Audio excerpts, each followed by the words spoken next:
La clase de hoy siempre genera polémica cada semestre, porque sí, toca derivar.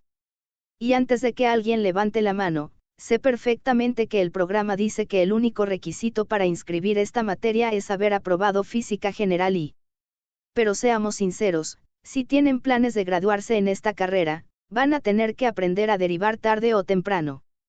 Es normal que algunas asignaturas pidan un poquito más de lo que dice el programa oficial. No es justo, pero pasa, y no hay mucho que hacer. Técnicamente, existen métodos alternativos para calcular incertidumbres indirectas sin derivar. Pero con la base tan floja que uno trae del bachillerato, la verdad, sale más barato aprender a derivar de una vez. Ahora vamos a ver cómo se trata una medida indirecta cuando los demás parámetros se mantienen constantes. Recordemos que la idea detrás de una medida indirecta es que no existe un instrumento que nos permita medir directamente la magnitud que nos interesa. En su lugar, contamos con una ecuación que relaciona varias variables, cuyos valores provienen de otras mediciones. Formalmente, tenemos una relación para la variable y, expresada en función de una o más variables x sub y. El valor esperado de y se obtiene de forma bastante directa. Tomamos la ecuación original y la evaluamos usando los valores esperados de las magnitudes x sub y. Hasta aquí, todo razonable. El verdadero reto es calcular la incertidumbre de y. Cada variable x sub y aporta su propia contribución a la incertidumbre total, dependiendo del papel que juega dentro de la ecuación. Algunas variables van a influir más que otras, y eso tiene sentido. No es lo mismo una variable que aparece al cuadrado, que otra integrada dentro de una función trigonométrica. Vamos a dividir el cálculo en dos partes. Primero, se determinan los coeficientes según la ley de errores de Gauss. Luego, se evalúa una suma cuadrática de esos coeficientes, y finalmente se extrae la raíz cuadrada. Hay un cierto paralelo entre este procedimiento y lo que vimos antes sobre la desviación estándar. Porque, en el fondo, estos coeficientes nos indican que tanto las incertidumbres individuales de las variables x sub y afectan el valor final de y. Los coeficientes que vamos a usar no son una notación universal. Es simplemente una manera que tengo de resumir el cálculo. Así que probablemente no encuentren esta ley escrita de esta forma exacta en otras fuentes. El coeficiente c sub x sub y se define como la incertidumbre de la variable x sub y multiplicada por la derivada parcial de la función con la que calculamos y respecto a x sub y. Esto nos da una ecuación que vamos a evaluar usando los valores esperados de las variables. Cada coeficiente tendrá un valor numérico. Y sus unidades serán las mismas que las de y. Vamos a calcular un coeficiente por cada variable que aparezca en la fórmula. Luego, elevamos cada coeficiente al cuadrado. Sumamos todos esos cuadrados.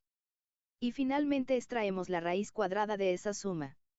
El resultado será la incertidumbre de la variable y. Supongamos que tenemos una función de varias variables.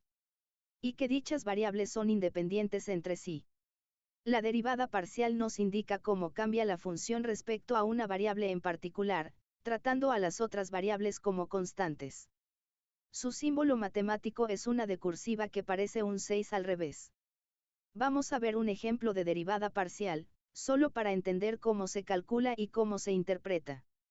Séate una función que determina la temperatura de un auditorio, dependiendo de la posición x, y y z donde nos encontremos. Aquí tenemos la función.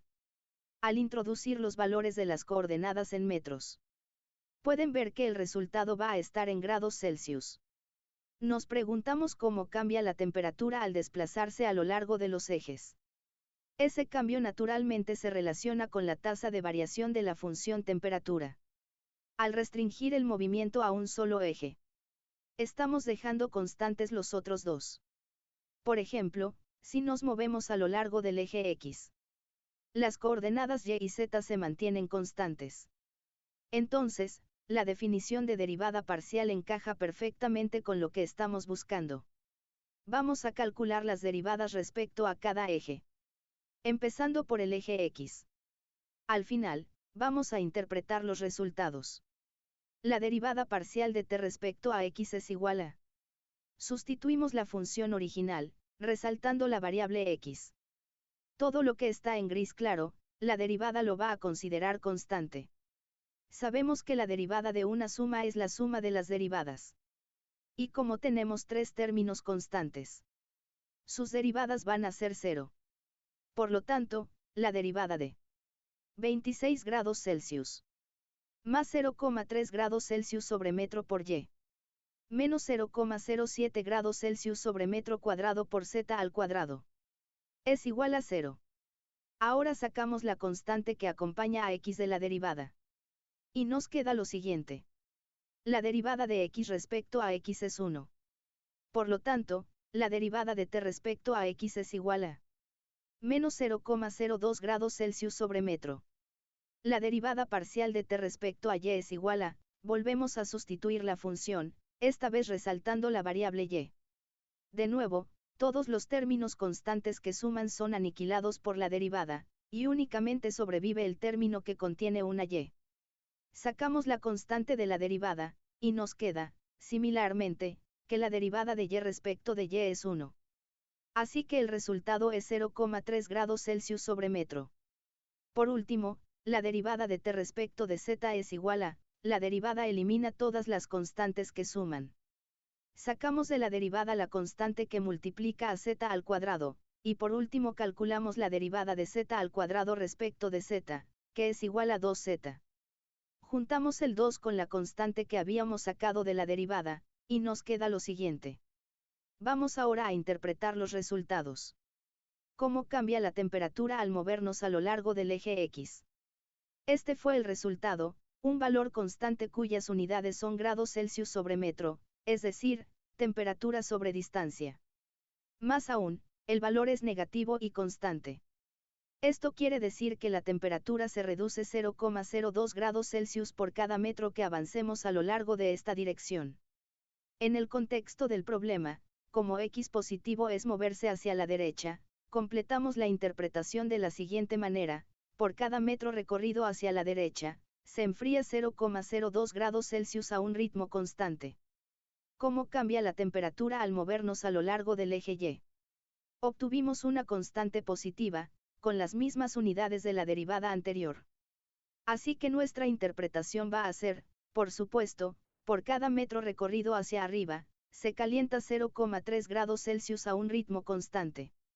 Finalmente, el caso más interesante, ¿cómo cambia la temperatura al movernos a lo largo del eje Z? El resultado no es una constante, es una función. Ahora el ritmo al que se enfría o se calienta no es regular. Mientras más lejos estemos, la tasa de cambio es más rápida, porque es proporcional a la posición Z. Por cada metro recorrido hacia el frente, es decir, Z positivo, la tasa a la que se enfría aumenta en 0,14 grados Celsius. Mientras más lejos me encuentre, más rápido se va a enfriar. Aplicando esta misma lógica, vamos a abordar el problema del cálculo de los coeficientes de la ley de errores de Gauss. Veamos algunos ejemplos. Halle el momento de inercia por su extremo de una varilla de bronce, cuya masa m y longitud L fueron determinadas experimentalmente como 1099,1 más menos 3,4 gramos, y 10,0 más menos 0,5 centímetros, respectivamente. Estos fueron los resultados que obtuvimos en el video de mediciones directas. Como se trata del momento de inercia por su extremo, y no por su centro de masa, la ecuación que debemos emplear es esta. Es una ecuación de dos variables, masa y longitud. El primer paso va a ser calcular el valor esperado del momento de inercia, para lo cual debemos evaluar los valores esperados de la masa y la longitud en la ecuación. Sustituimos y llevamos a la calculadora. El resultado obtenido es 36.636,6 periódico gramos por centímetro cuadrado. Vamos a dejar el resultado expresado de esta manera, porque el número de decimales lo decidirá la incertidumbre. Si al calcular obtenemos un resultado que no es periódico, igualmente escriban todos los decimales posibles en esta fase. Al final tendrán suficiente información para decidir cuántos se van a quedar oficialmente. Pasemos al cálculo de la incertidumbre. El primer paso es calcular los coeficientes de la ley de errores de Gauss. Como la ecuación tiene dos variables, debemos calcular dos coeficientes, uno para la masa y otro para la longitud. El coeficiente para la masa va a ser igual a la incertidumbre de la masa, por la derivada de la función respecto a la masa. La ecuación que nos quede la vamos a evaluar en los valores esperados de las variables. Como en el caso anterior, he resaltado la variable masa y he dejado en color más claro lo que la derivada parcial ve como constante. Como estas constantes están multiplicando, las sacamos de la derivada, y nos queda la derivada de la masa respecto a la masa. La derivada de una variable respecto a sí misma es 1. Así que este coeficiente resulta en lo siguiente, la incertidumbre de la masa, por las constantes que sacamos de la derivada. Pasemos al cálculo del coeficiente para la longitud. Este va a ser igual a la incertidumbre de la longitud, por la derivada de la función respecto a la longitud, que al final vamos a evaluar en los valores esperados de las variables. En este caso, lo que la derivada ve como constante es un poco diferente. Y de nuevo, por estar multiplicando, podemos sacar la constante de la derivada, y nos queda la derivada de L al cuadrado respecto de L. La derivada es igual a 2L, y al juntarlo con lo que habíamos sacado como constante, nos queda lo siguiente. Ahora vamos a evaluar numéricamente ambos coeficientes. Sustituimos los valores esperados de la masa, la longitud y las respectivas incertidumbres donde corresponda y nos queda lo siguiente. Como pueden ver, todos los coeficientes tienen las mismas unidades que la función original, en este caso gramos por centímetro cuadrado. Esta es una buena manera de verificar que vamos bien. Si las unidades no se corresponden con su variable, posiblemente se les haya olvidado multiplicar por la incertidumbre, o alguna derivada esté mal calculada. Por otra parte, vemos que el coeficiente de la masa es mucho menor que el coeficiente de la longitud. Para este caso, la ecuación resulta más sensible a la incertidumbre de la longitud que a la de la masa. Para completar el cálculo de la incertidumbre, sumamos los coeficientes al cuadrado y le sacamos la raíz cuadrada a esta suma. Obtenemos este resultado, que debemos escribir con un máximo de 2 cifras significativas. Vamos a expresar este resultado en notación científica para poder remover los decimales que sobran. En este caso, nos quedamos con las dos primeras cifras, el 3 y el 6. Y como el 6 va seguido de otro 6, redondeamos hacia arriba. Así que nos queda 3,7 por 10 a la 3 gramos por centímetro cuadrado. Finalmente, expresamos el resultado formal. Aquí tenemos el valor esperado y la incertidumbre. Nuestro último paso es igualar los decimales de ambos. Para ello, vamos a expresar el valor esperado en la misma escala de notación científica que la incertidumbre, y nos quedamos solo con el primer decimal. Finalmente, este es el resultado, tanto en la notación más menos como en la notación compacta. No sabemos cuánto vale el momento de inercia exactamente.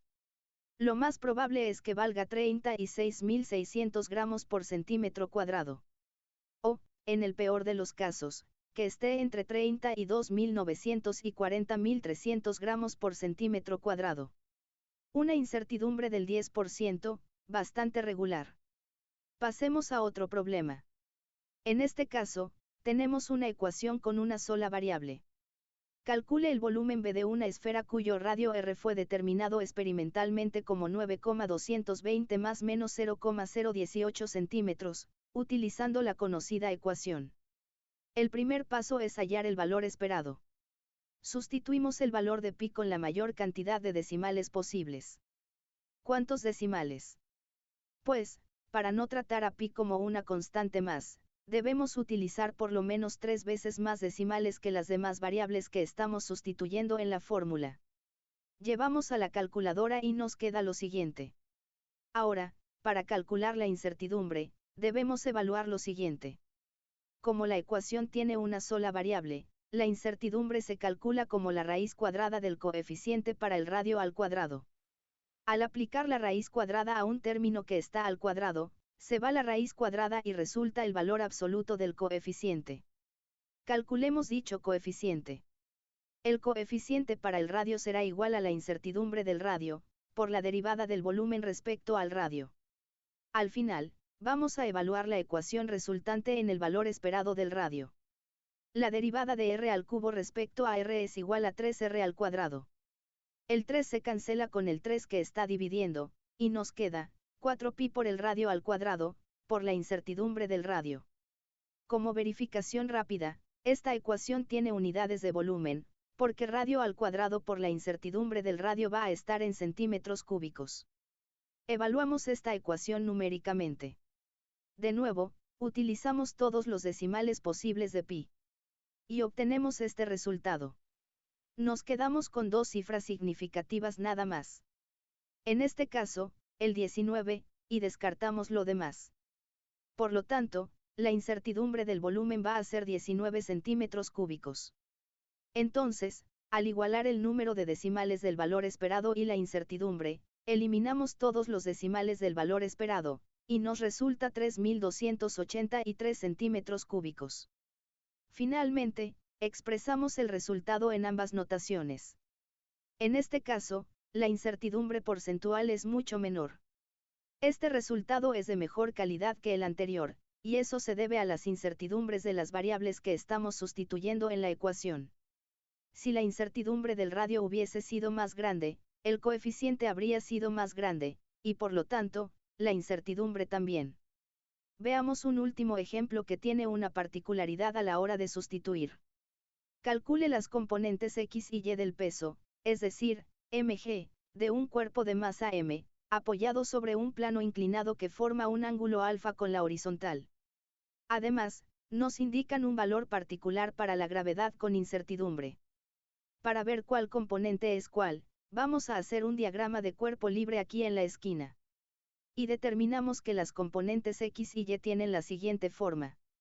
El primer paso es hallar el valor esperado de las componentes, sustituyendo los valores esperados de la masa, la gravedad y el ángulo en las respectivas ecuaciones. Como vamos a calcular una fuerza, lo ideal es que el resultado esté en newton. Así que debemos expresar la masa en kilogramos. Entonces, la masa en la notación más menos debe quedar de esta manera. Sustituimos. Repetimos para y. Preventivamente, conservaremos la mayor cantidad de decimales posibles en cada caso. Procedemos a calcular los coeficientes de la ley de errores de Gauss. Voy a hacer el desarrollo para x. Tenemos tres variables, por lo tanto, debemos calcular tres coeficientes. El coeficiente para la masa será la incertidumbre de la masa, por la derivada de la función respecto a la masa. Como la derivada ve a la gravedad y al seno de alfa como constantes, lo sacamos de la derivada, y nos queda la derivada de la masa respecto a la masa, que es igual a 1. Resultando lo siguiente. El coeficiente para la gravedad será la incertidumbre de la gravedad, por la derivada de la función respecto a la gravedad. El resultado es similar al coeficiente anterior. El coeficiente para el ángulo alfa sigue la misma lógica. La derivada ve como constantes a la masa y la gravedad, que salen multiplicando, y nos queda la derivada del seno de alfa respecto a alfa, que es igual al coseno de alfa. Ahora debemos evaluar cada coeficiente en los valores esperados. Evaluamos el coeficiente de la masa, y nos queda una cantidad en unidades de fuerza. Lo mismo ocurre con el coeficiente de la gravedad. Hay que tener cuidado al calcular coeficientes que involucren ángulos, debido al valor de la incertidumbre que hay que sustituir. El coeficiente debe tener las mismas unidades que la variable a la cual le estamos calculando la incertidumbre. Posiblemente hayan escuchado que los radianes son adimensionales, a diferencia de los grados. Si nosotros dejamos la incertidumbre en grados, al no ser adimensionales, el resultado nos va a quedar como la unidad original por grado, y el coeficiente no va a ser compatible con los demás. Para resolver ese problema, lo único que tenemos que hacer es convertir la incertidumbre del ángulo a radianes. La incertidumbre de alfa es 0,5 grados, que llevado a radianes equivale a pi entre 360. Con esto podemos sustituir con normalidad, y el resultado va a tener unidades de fuerza como los demás. Entonces, la incertidumbre va a ser la raíz de la suma de los cuadrados de los coeficientes, resultando lo siguiente. Expresamos este resultado con dos cifras significativas, y hemos conseguido el valor de la incertidumbre de la componente x del peso. Como tarea, pueden replicar el procedimiento para conseguir la incertidumbre de la componente y del peso. Y ya estamos listos para expresar el resultado formal. Solo nos queda igualar la cantidad de decimales de la incertidumbre y el valor esperado. Ambas incertidumbres tienen 4 decimales, así que conservamos 4 decimales del valor esperado. Y nos queda lo siguiente. En estos dos bloques aprendimos 3 maneras de tratar la expresión de magnitudes según distintas situaciones. Si nuestra medición es directa, de una magnitud que no cambia o lo hace lentamente, el valor esperado de la medición es simplemente la lectura del instrumento. Y la incertidumbre va a ser la apreciación del instrumento. Si nuestra medición es directa, pero puede presentar variaciones al repetirla, dividimos el procedimiento en 3 partes: recolección de datos, cálculo de parámetros estadísticos y expresión del resultado formal. Al final de este procedimiento, obtenemos como valor esperado el promedio de las mediciones. Y como incertidumbre, el mayor valor entre la apreciación del instrumento utilizado y el error estándar de la media calculado. Por otro lado, si la medición se hizo de manera indirecta, el valor esperado va a ser el resultado de sustituir en la ecuación los valores esperados de las magnitudes. Y la incertidumbre será la raíz cuadrada de la suma de los coeficientes al cuadrado, según la ley de errores de Gauss. Estos coeficientes se calculan como la incertidumbre de cada variable específica, multiplicada por la derivada de la función respecto a dicha variable. Cada coeficiente es un valor numérico, porque se evalúa en los valores esperados de las variables, y representa la contribución de esa variable a la incertidumbre total. Antes de continuar con el último método, que también es de tipo indirecto, vamos a indagar en el proceso de lectura de varios instrumentos de uso común en el laboratorio. Hasta el próximo video.